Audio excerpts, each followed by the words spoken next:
A huge number of observers in Chicago say they have kept seeing the Mothman flying in the skies around evening time, 3 years on from when different sightings were first detailed in different states over the U.S.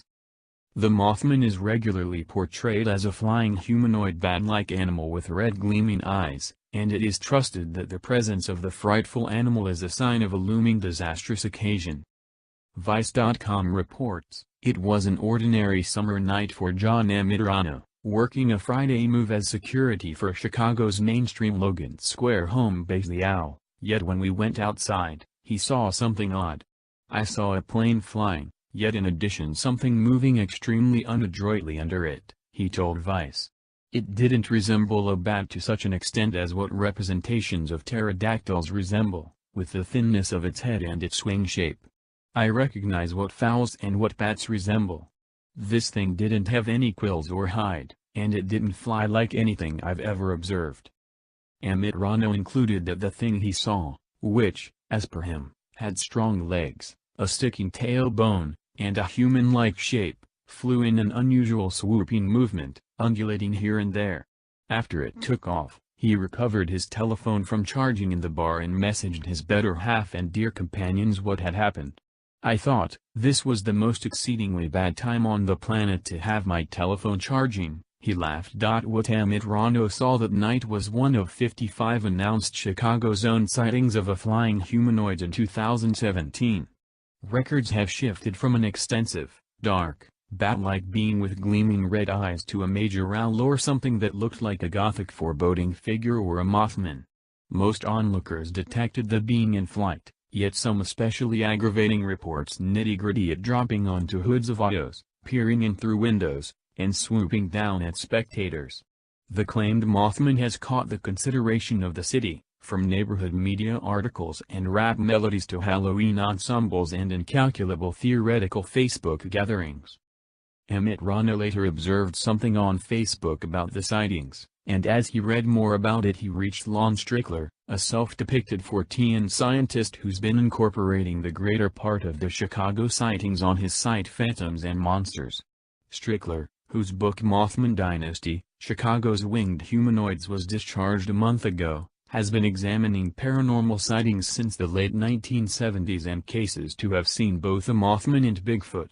Since the rash of sightings began in February, he's been meticulously talking with witnesses and recording their records. As per Strickler, these Chicago sightings are dissimilar to anything he's found in his decades examining charged flying humanoid sightings. This gathering of sightings is chronicled in cryptozoology terms. For one, it's going on in a urban region generally and that there are such a significant number of sightings in a single period. He included that he accepts there are no less than 3 flying humanoids around Chicago because of the shifted areas, the grouping of sightings in specific neighborhoods, and the little contrasts in the observer testimonies. The fundamental reference point Strickler utilizes for clarifying this marvel was the flood of announced Mothman sightings in Point Pleasant, West Virginia. From 1966 to 1967, there were a few reports of an extensive, man-like feathered creature with gleaming red eyes. Neighborhood legends later attached the beast to a terrible sign associated with a grievous scaffold fall in 1967. The sightings were promoted by John Keel's 1975 novel The Mothman Prophecies, which was later adjusted into a 2002 film featuring Richard Gere and Laura Linney, and since 2002, the town has remembered the Mothman sightings with a yearly celebration. Strickler doesn't trust that what Chicagoans have been seeing are harbingers of awful things to come. These creatures are less forceful than the one in Point Pleasant, generally. I trust generally there was just a single being in the Point Pleasant region that was seen amid that period. While he doesn't know why Chicagoans are seeing what they're seeing, he hypothesized, I believe they're fragile living creature and blood creatures that aren't of this world. Dr. David A. Gallo is a therapist from the University of Chicago whose examination manages memory, particularly, how individuals effectively, and in some cases mistakenly, recreate the past, considering why individuals accept or are doubters of paranormal mystic wonders. An enthusiast of the Mothman prophecies, he offered his own clarifications for what's going on in Chicago. It's a specific example.